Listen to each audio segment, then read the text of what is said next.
Welcome to video 3 of chapter 11, where we will look at gender identity.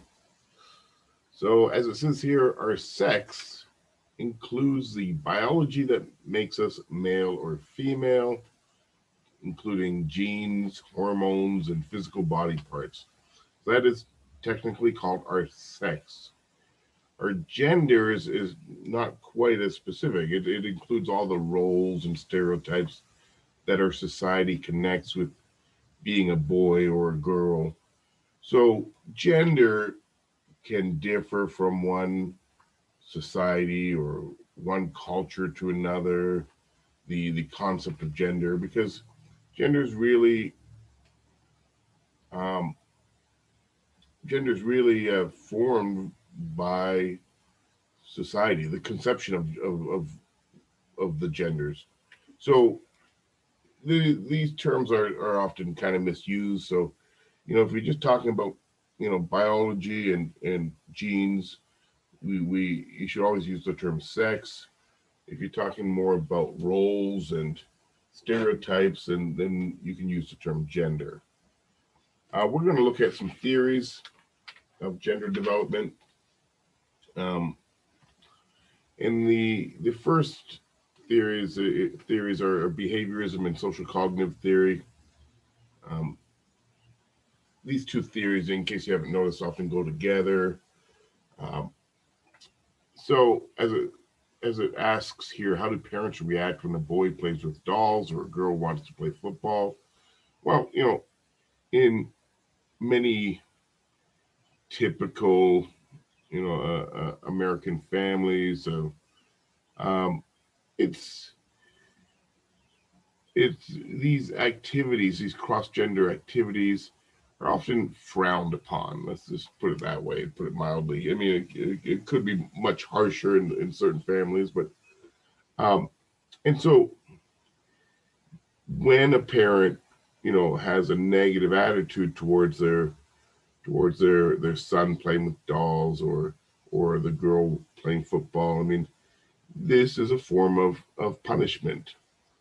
Coming from operant conditioning theory, if you even if it's even if it's not harsh, but even something like frowning because you see your son playing with dolls, and or just making a little comment, or like, wouldn't you rather throw a ball around or something, like things like that. These are mild forms of punishments, and so um, what behaviorism is saying is that we uh, the boys end up developing a male gender role, and including doing male activities, and females end up developing a female gender role and doing female activities because of operant conditioning. When they do activities that don't fit their assigned gender, then they receive these mild forms of punishment. And like I said, in some households it would be much worse. I mean, some parents would yell at their kids for doing some kind of cross gender activity. Um, and then when you do activities that fit, your parents' conception of gender and society's conception of gender, then you get reinforced for it. So, you see your young daughter, like, I don't know, having a tea party, or she's pretending to do some cleaning, little girls might pretend to wash dishes or vacuum. And these would be met with reinforcements, like, you would give them encouragement, um and so, through punishments uh, for cross gender activities, and reinforcements for appropriate gender activities, behaviorism says that we all end up conforming to the our stereotyped gender roles as children. um, Social cognitive theory adds in the idea of observational learning, that we also imitate um, models that uh, that we look up to, or that we admire. And by the way, just to make sure it's absolutely clear, when we say models here, we're not talking about like glamorous models. Which, like, anyone's a model. Model just means somebody that you copy. So, I might copy some of the activities of my older brother because I admire my older brother. And so social cognitive theory says that, we will typically copy same gender models. So boys copy their father or older brothers, or male TV stars, and females will tend to copy their mother or older sisters, or female, role models. And so through operant conditioning and through observational learning, we kind of fall into our gender identity. Um, okay. The and also, just when I talk about imitation of sex type models, this is also very much through the media as well. I mean, we all most children grow up watching a lot of TV and cartoons and they're all very gender stereotyped. And um, one study, for example, just compared male superheroes to female superheroes. Um, you know, I don't know if the comparison was in comic books or if it was from TV shows, but what they found was that they were, even though they were superheroes, they were very um, gender typical. The male superheroes, for instance, were much more likely to show anger than the females superheroes. The female superheroes were much more concerned about their appearance than the male superheroes. So even like in something like watching superheroes on TV or reading comics, you still get this um, society's stereotyping of male versus female gender roles. Males, show anger. Females care about how they look. Okay, so this theory just says that operant conditioning and observational learning are at work to create our gender identities. The next theory is he called the cognitive developmental theory and this is of Kohlberg. He follows a lot of Piaget's um, ideas as well about gender development. And um, anyways, there are three basic stages in Kohlberg's cognitive development theory. The first stage begins around the age of 2. It's the gender identity stage, and this is the stage of identifying as a girl or a boy. Um, a child at this age, just at between 2 and 3, they can identify their gender, but their concept of gender relies on external appearance. So, I mean, a 2-year-old will believe that, well, if a 2-year-old boy might believe that if their hair grew long, then they would be a girl. Or if they wore girls' clothing, then they would be a girl. So it's really, it's a very superficial idea of gender, but they can certainly identify that, oh, I'm a boy and that's a girl. At age 3, you get gender stability.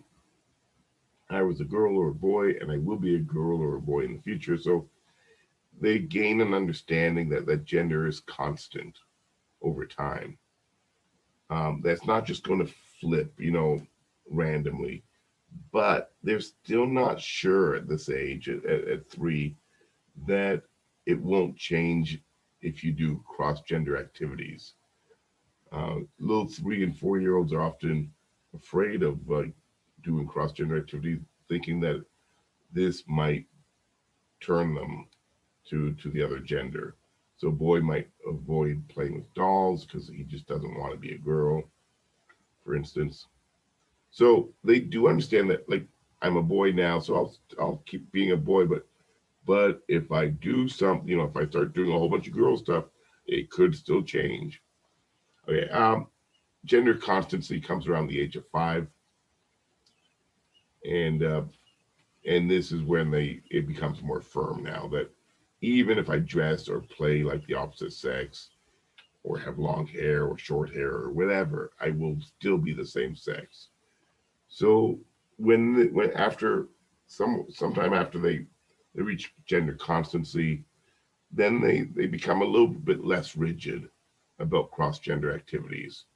So the 3 or 4 year old boy that was afraid to play with dolls because he didn't want to be a girl, like, he might, once he reaches gender constancy, he might realize that I can play with dolls if I want to. I'll still be a boy. Like, um, it's not gonna it's not gonna change me in any way. And so they actually, older children actually become a little bit more likely to allow themselves to do cross gender activities. And you get tomboys developing in older childhood and things like that. Um, okay, and that's all there is really to this cognitive developmental theory of Kohlberg's. Um, so a theory that's certainly different than Kohlberg's cognitive development theory is gender schema theory, and this is a theory that doesn't follow stages like Kohlberg's did. Um, this theory comes from Sandra Bem, and basically what Bem says is that we develop gender schemas just like we develop schemas for everything else. So I've talked about schemas before. These are mental concepts. Like I have a schema for what a dog is. I have a schema for um, what a car is. I have a schema for actions. I have a schema for events. Like, it's just the way we categorize the world. We put things into little categories. So every time I see a new dog, I just add it to my dog category. It's like I can recognize it's a dog even though I've never seen it before because it fits with the category. So we develop schemas for everything, and and gender is no different. So Bem just says that our gender schema will contain all the things that you connect with gender.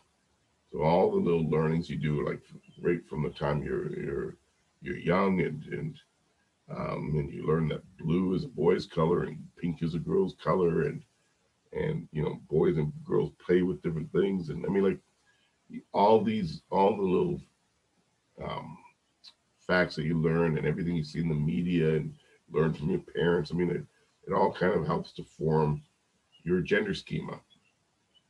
Um, and so once we develop a gender schema, um, then we operate according to the gender. We operate according to that gender schema. And so what Bem is pointing out here is that at some point when the schema develops, you don't really need reinforcements or punishments from the parents anymore. The child will, you know, kind of police their own behaviors. So a boy that has a gender schema that tells him that girls play with dolls but boys don't, then he will decide not to play with dolls. He doesn't need anyone to tell him not to. He doesn't need he doesn't need any punishments or reinforcements. I mean, he will decide himself. I shouldn't play with dolls. My gender schema tells me that that's a girl activity. Um, okay, and once again, these gender schemas are mainly just formed. They originate with society, and then they kind of trickle down. So when I say they originate in society, I mean it's society that makes our media, right? And so um, it appears in all of our TV shows, in all of our advertising, and in our books, and and just everywhere, really everywhere. Like there's there if you just I don't know, look at products that are available for young children, and there'll be, the ones that are directed towards girls. I mean, like, there'll be tons of stereotypes, like the boxes will be have more pink on them, and there'll be more glittery stuff, and then things products for boys like will tend to have darker shaded packaging, and I mean, like, it's the way that we advertise it, it's the way that we package things. It's in every show. It's and so we society assigns characteristics to what is male and what is female, and then this all becomes part of our gender schemas. Okay, at least according to gender schema theory. Um, Sandra Bem also talks a lot about androgyny, and that you can have both masculine and feminine characteristics. Um, she developed a questionnaire that measures an individual's masculine versus feminine qualities, and based on the results, you get classified as either being masculine, feminine, androgynous if you have both, or undifferentiated if you don't have either masculine or feminine qualities. Um, and she points out that you know children can be raised to have a more androgynous gender schema, even though I'm telling you, I said it's all around us in society. If you're very protective of what you expose your child to, and you expose, you make sure that they get gender neutral books to be read, and you pick out what they can watch on TV. I mean, there are certainly examples of children growing up with more of an androgynous gender schema, where they haven't been affected as much by the typical views of society. Okay, I'm kind of getting off track a little bit. Let's just go on. So the next theory is called. This is a more recent model, the gender socialization model, and this approach to gender development is based on each individual's own ideas of gender consistency and pressure. Um, so, according to this model, I mean, gender identity cannot be assessed just by asking someone, like, um, whether someone believes him or herself to be nurturing, which is supposed to be a female trait, or aggressive, which is supposed to be a male trait. Like Sandra Bem did with the masculine versus feminine characteristics in her questionnaire, in her androgyny questionnaire. This theory says, well, you can't even ask people because it may not fit neatly into each individual's own gender stereotypes. Like, this is about, gender is what each individual kind of imagines it is. So you can't assess it with a simple questionnaire. It's a much deeper concept, uh, and this model says that there are 5 dimensions of gender identity. The first is membership knowledge. So just um, having knowledge of what gender category you fit into. Um, Gender contentedness is the second um, dimension, and this is your satisfaction with your gender category. Are you satisfied or not? Number 3 is felt pressure for gender conformity, meaning, like, how much pressure do you feel from others? What are the expectations placed upon you? Um, you know, are you allowed to be gender non-conforming, or do you have strict expectations that you behave according to your assigned gender? Um, Gender typicality is number 4. How similar is your gender to others, um, and how you see your own gender? Do you feel like you're, like, really special, or, like, outside the box, or do you feel like you're typical to some of your peers that you know? And the 5th one is gender centrality. how important is gender to you? And so this model basically says, based on these 5 dimensions, no, kind of assigning yourself to a gender category, and being knowing how satisfied you are with it, like um, how much pressure is there on you to conform or not to certain gender expectations. Sorry, I'm losing my voice. How similar you are to others, and also how important it is to you. And based on all this, we come up and we come up with our own gender ideas. Um, uh, it's affected by all these things like pressure from others, or how important it is to you. But this model is, like I say, it's a more recent model. It's just saying that that gender is much more fluid than what these other older models have portrayed. Okay, let's go on. Now, sexual orientation, as I'm sure you know, it means refers to sexual attraction to either same or opposite sex peers. We now consider this as a continuum rather than just strict categories.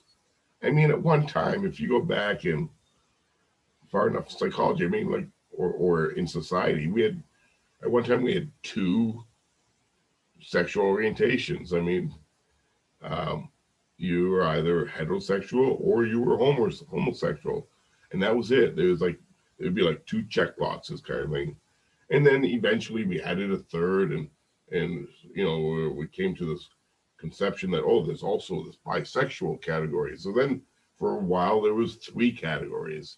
Well, that's all been kind of turned on its head now, and no longer do we think like that you have to fit into one of 3 categories. Um, so this is the idea of the continuum, that individuals may define themselves, for instance, as being mostly gay. So then it's like they're not saying that they're right in the um, gay category, and they're not in the bisexual category. They're somewhere in between. They're mostly gay, or an individual might say that they're somewhat bisexual. So it's like they're mainly towards being, let's say, heterosexual, for instance, but they consider themselves somewhat bisexual. So maybe they dally in it, or like, anyways. So there's like a lot more in between conceptions, in between categories. You don't have to be in one of the 3 boxes. Um, and in fact, I mean, there are arguments that have been made that like no one's 100% heterosexual or 100% gay. I mean, like that. Really, we all have at least some um, um, some feelings, or towards both genders. I mean, like, you know, um, even though a male may consider themselves, let's say, strictly heterosexual, I mean, they still have strong friendships with other males, and they may have intimate conversations, and feel like, and have certain intimate feelings towards males, even though they're not going to engage in sexual activity with them necessarily. But even those kind of intimate friendships and stuff, I mean, um, that kind of works into this idea of the continuum as well. That we don't only have feelings towards one gender or the other. Everyone has at least some types of feelings towards both genders. Um, they may be more sexual in one case and more just friendship or intimate in the other. Anyways, the process of coming out is accepting one's own sexual orientation and then integrating this into one's identity, making it a part of who you are. Part of this reveal is revealing your sexual orientation to others. If it's going to become part of your identity, then at some point it needs to be, revealed. Um, Typically, when somebody is ready to disclose in adolescence that he is gay or that she is lesbian, the disclosure is usually made first to either a friend or sibling. Obviously, there's other cases, but this is a typical pattern. It's first a friend or sibling, and then um, when parents are told, it's typically the mother before the father. So you kind of start with the friend or sibling, and work your way up to the mother, and then eventually, I guess, to the father, or the mother tells the father. Um, and okay, exploring one's sexual orientation may continue to bring changes. Remember, this is part of identity development. I mentioned sexual or identity as one of the aspects, and so you continually learn about your sexual orientation. I mean, it's not, once again, it's not as simple as just saying I'm this or I'm that. It's sexual orientation really involves a lot of nuances. I mean, okay, and I should just keep going. Dealing with discrimination is unfortunately um, one of the aspects that sexual minority youth have to deal with if they come out. This is one of the reasons why many sexually minority youth engage in passing, which is hiding their true sexual orientation and pretending to be something else.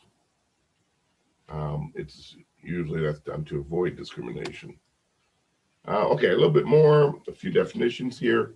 Um, Transgender, transsexual, and gender nonconforming individuals develop a gender identity, that does not match their assigned or natal gender.